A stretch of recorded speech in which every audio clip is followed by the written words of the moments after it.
Hello, I know it's been a while since we had our regular weekly share. I'm afraid I've been traveling all over the world. Well, we've had Rosh Hashanah and other such things. Anyway, we're back. Um, it might be a bit disjointed. I'm sure I'll manage to get one in next week, but I'll try my best. Of course, with Sukkot and Simchas Torah, etc., it sometimes um, distracts one from one's normal schedule and puts all sorts of uh, diversions into your life to stop you doing your normal share. Well, we're back. So this is a share for Erev Yom Kippur. And as usual, we're going to start the share with dedications for people who need a refuah shalema. Benjamin Zev ben Yafa Henayenta, for Rafael Chai ben Sora, for Uriah Chaim ben Chani Yehudis, that's the little boy's waiting for a lung transplant, Yechesko Yehuda ben Yenta. They should all have a refuah shalema. Now, I should point out that the coming, as we have done, to the end of the year, we're now in a new cycle. So this year is not based on the Torah of Kelm. It doesn't even feature an Alshach. Well, until I start going and get going, that is. I've not quite made up my mind what we're going to do about this coming year. However, I've got to tell you a very exciting thing. I was away speaking for Gateways over Rosh Hashanah, and I met there a very, very sweet young rabbi, and he said to me that he's very much involved with a project to renovate the Alshach Shul in Sfas, which has got a leaky roof and other things. And I immediately said, I'd love to be involved in that. I'd love to be a patron in that. And he sent me a brand new set of Alshach, which has just come out with a commentary. And I hadn't seen this. Also, Hodder produced this. It's beautiful, beautiful scholarly work. I'm very excited. It's on my shelves over there. But anyway, so basically, a brand new project. So I'm thinking that maybe I'll go back to the Alshach. Remember, we did 1 year of Alshach where we did the beginning of the Parshas, and then the next year something new from the Alshach, further into his commentary. Maybe more Alshach going further into his commentary again to areas that people don't normally see Shirim from. But I would be very grateful if you want to give me your input. Please email me at yy@askrabbiyyy.com, yy@askrabbiyyy.com. You can sponsor the share if you would like, for exclusive to somebody who needs a refuah shalema to celebrate a simcha. And also you can let me know what you would prefer. I had a couple of ideas for the coming year, but I'm really quite excited about going back to the Alshach. But you let me know. Oh, what are the other ideas?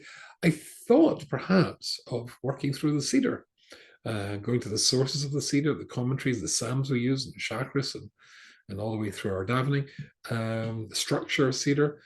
This will take some original research. I was thinking about that. Please let me know. All right, it's Erev Yom Kippur.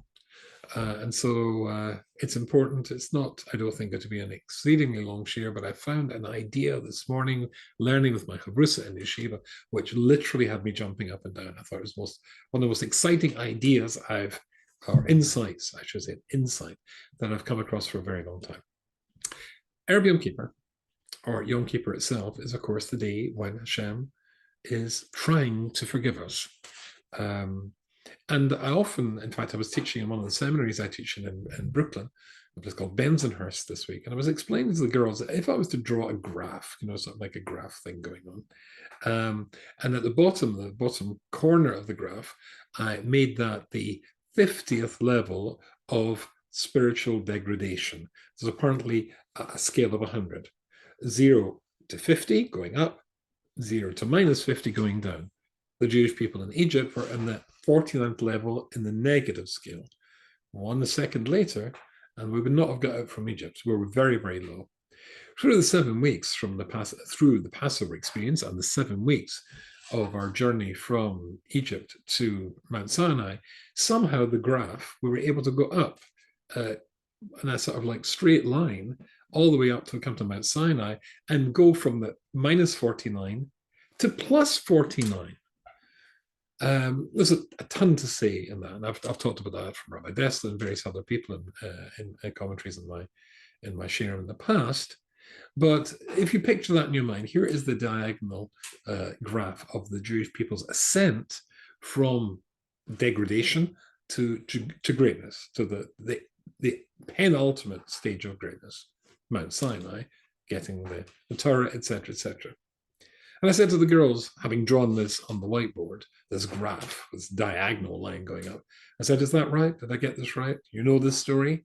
And of course, they all nodded. I said, well, no, this is totally and utterly wrong. Because, of course, when the Jewish people came to the Red Sea, the Yam Suf, ready to cross over, then there was a massive outbreak of English gentlemanliness. After you, I insist, after you. Nobody wanted to go in until Nashon ben Aminadab took the plunge, if you forgive the pun, and the rest, of course, is history. Well, that was just the first rebellion, the first reticence the Jewish people displayed on this new journey that we're on, this new attachment to Hashem. And so there was many, many more. So I said to the girls, it's not a diagonal, it's a graph, it's a wavy line. They had ups and downs, and because there was many, many stumbles, rebellions on the road to Mount Sinai. And I said to them that this graph, this wiggly line, is not just the graph of the story of the Exodus and the journey to Mount Sinai, it's the graph of a person's life. It's our lives. We have ups and we have downs. Times for ups and times for downs. We all have that. Interestingly, and I'm sure I've mentioned this to you before, and maybe in telling you the story I'm about to tell you, it's one that you could tell me, but some people have got the custom of putting inside there either the Rosh Hashanah Maser or the Yom Kippur Maser, things that they particularly want to work on, think about, or indeed apologize to Hashem for what they know they did wrong in the previous year. And one year I opened my Maser with my list ready to put it in, when a previous year's list came tumbling out. I bent down, picked it up, held both up in my hand, contrasted and compared, and I can guess that you understand and you have anticipated what I saw. And that is, of course, that both lists were the exact same. When I saw that and realized that this from a previous year, not even last year, was the same as now, there was that little voice inside your head that basically said, Robinson, you great big hypocrite. You're not really going to take this Maser with this list, that same list, into shul again to stand in front of Hashem's bar and say how sorry you are for doing the exact same things again. And in all probability, in the coming year, you'll do it all over again. But I have to tell you, in Manchester, and whenever I'm in Manchester, almost without fail, I go to the Jewish graveyard that contains the grave of the holy, that's a word I don't normally use very easily, the holy Manchester Rosh Hashiva, Rav Siegel. I was very, very privileged to be close to him, and Rav Siegel was truly a holy man.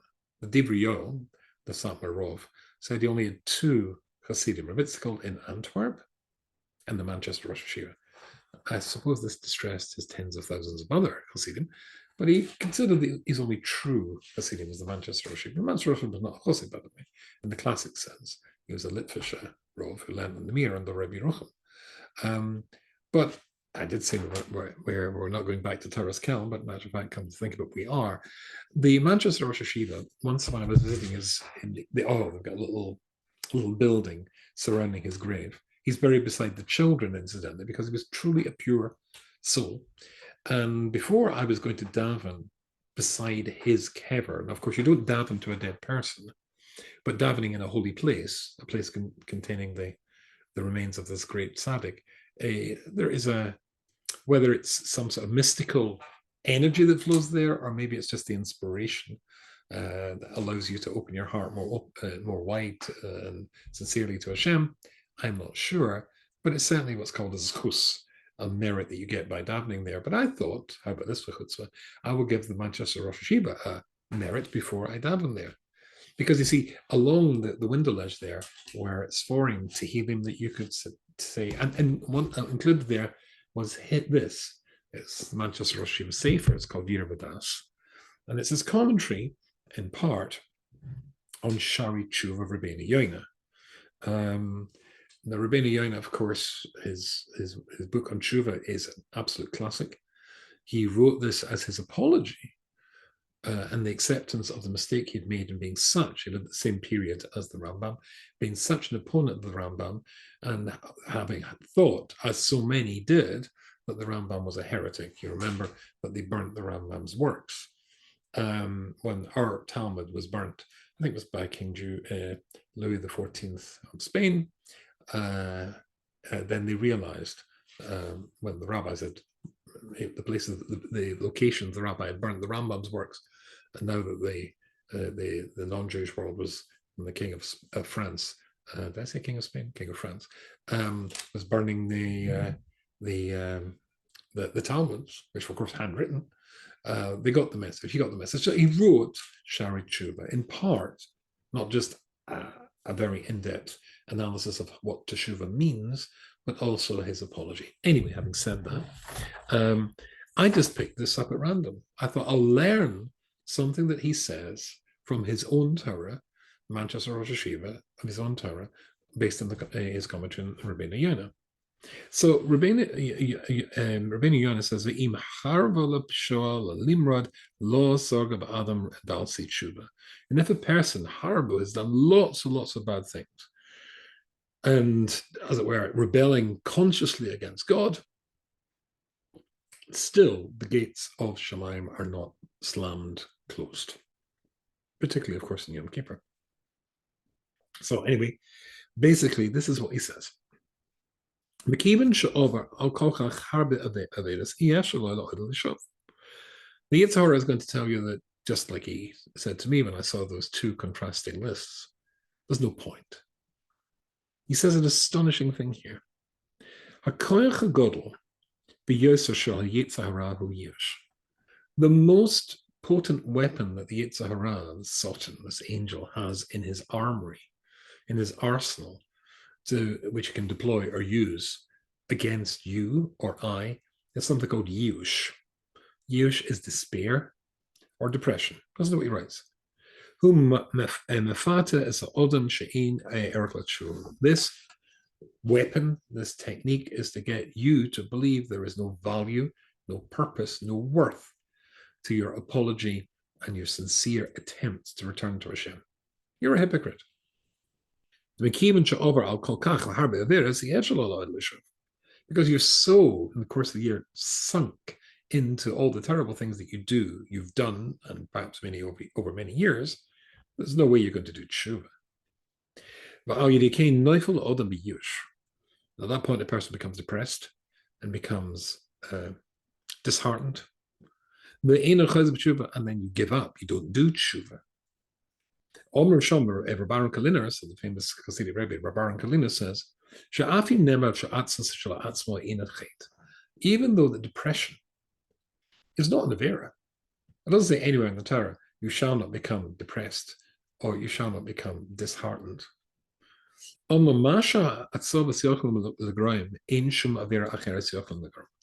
what depression, what giving up can achieve in destroying you is much more powerful than anything else. Okay, that's why it says here, the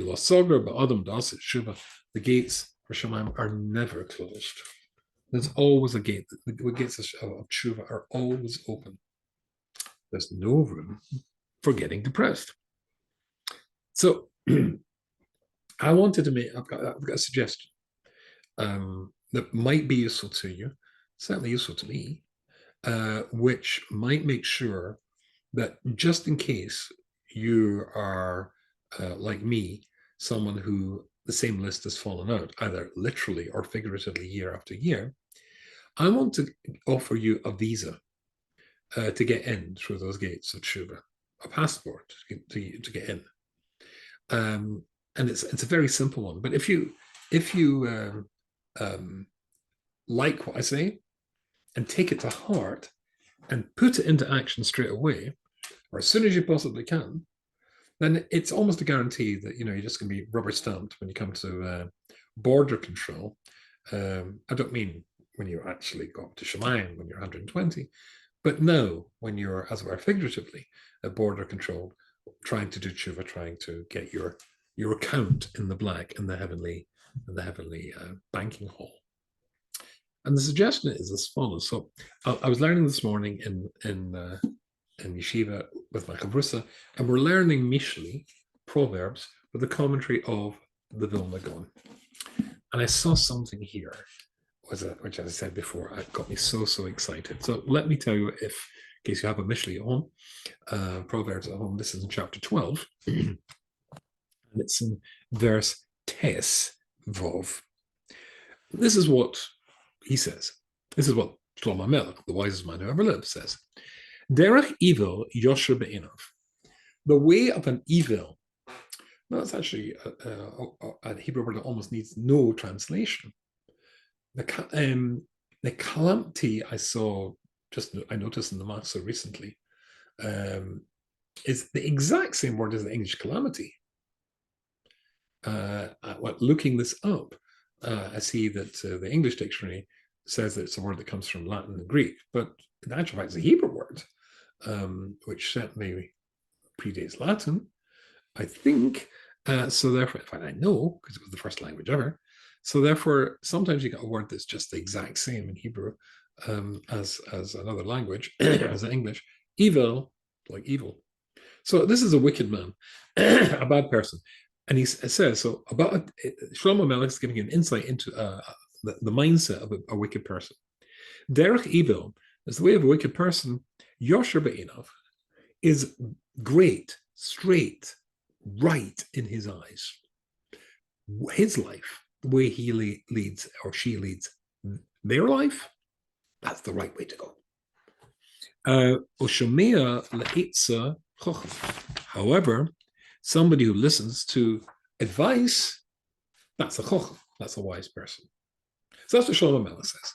It's the way of a wicked person to be absolutely convinced that what he thinks about his life is always right. He's on the money, right on target. But somebody who is a wise person takes advice. So let me read to you what the Vilna Gaon says here. And how about this? This is where I was jumping up and down. He says the following thing. Derech evil, going back to our pulsar,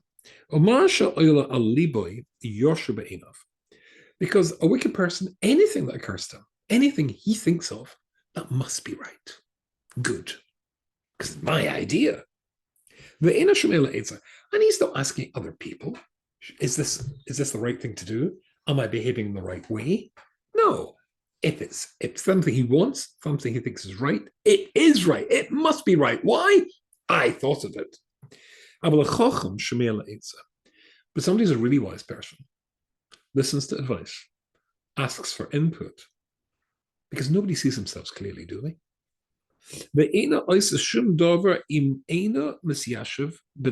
And he doesn't do anything, doesn't make any major decision, important decision, I should say, in his or her life, unless he goes and asks for interestingly, the Vilna Gaon says this, unless he goes and asks for advice from another chochem. Now, he may be a Talmud chochem himself, he may be a great rabbi himself, but this great rabbi, who may know all the books from the shelves behind me, but still, nobody is a great rabbi when it comes to their view of themselves. You need an objective outside view. And therefore, you go to another chochem. So the assumption is he's a chochem. And he doesn't depend on his own judgment. And this is the bit that got me so excited, because it says, we all know this, in the parsha of Noach and the flood, the pasuk says the following: Ki mashobas ha'odam atzmoi rak kol hayom, because the thoughts of men were evil all day long. The flood had to come because they were totally evil from top to bottom. But the interesting word is ki mashobas ha'odam atzmoi. Men's thought that they thought about themselves or they thought themselves, came up with themselves. In other words, they didn't ask for a objective input. That's what was wrong and evil from top to bottom. The fact that they didn't take advice. Boom, I never thought about that. Wow, that's so exciting, that extra word atzmai. I'll read to you again. Kimoshabas ha'odam atzmai. The thoughts of a man was about himself. My view, I see things correctly. I'm wise. I know things. But a Talmud Chacham, or a wise man, listens to other people. And that flaw permeated the whole of human society that provoked the flood. I never thought about that before. Wow, so exciting.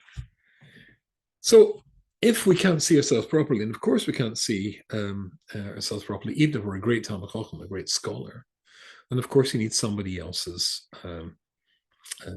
insight. Now, remember that the Vilna Gaon says that one Talmud Chacham, one Chacham will ask another Chacham. No matter who you are, you need somebody else's input. There's a famous story I've told about the Vilna Gaon himself when he brought the Dubna Maggid to his home to give him Mussar. The Dubna Maggid was terrified of this mission he'd been, or this request from the Vilna Gaon, because who is as great as the Vilna Gaon? What can I say to him? It's a famous story. He prayed for inspiration. He was at the window and he looked down from the window of the Vilna Gaon's study house, whatever it was. There was a market place underneath in the cold Polish winter or Lithuanian winter. And there were the people standing there in their little stalls selling, whatever they could sell to make maybe enough for a loaf of bread for the kids. And that was the inspiration he had. He said, you're the great Vilna Gaon. You sit in your study surrounded by Sforim. You learn all day long. You teach. You write books. But look at these people down there, standing in the cold, freezing, listening to the vile anti-Semitic comments and inappropriate comments and the navel pay, the horrible language and swearing and cursing of the non-Jewish peasantry all day long. If you, instead of sitting here, were down there with them, sharing their horrible life experiences, would you still be the great Vilna Gaon? That was the Mussar that the Dubna Maggid gave the Vilna Gaon, and the Mussar that the Vilna Gaon requested. He needed an insight into himself. But not just the great Vilna Gaon needed that. So too Moshe Rabbeinu. This is a famous Gemara. I'm sure we've learned this before. The Gemara is in Menachos, and it's very easy to remember it visually because it's the page of the Gemara where it's talking about the different shapes of the letters, and they're all printed very large, so that's easy to remember. It's Kof Tes on the base. And here the Gemara says the following thing: Omar Rabbi Yehuda Omar Rav, B'shosha Olam Moshe Lamorim, what's HaKadosh Baruch Hu sheyash v'kasher v'kasar Malaisis. When Moshe went up to Mount Sinai, he saw Hashem. Hashem was sitting, and he was putting the little tagging, little crowns they call them, on top of certain letters, Zions, etc. And he turned around and he said, Ravansham, what are you adding to the letters? What's there to add? Why does it need these? And he famously replied and says, there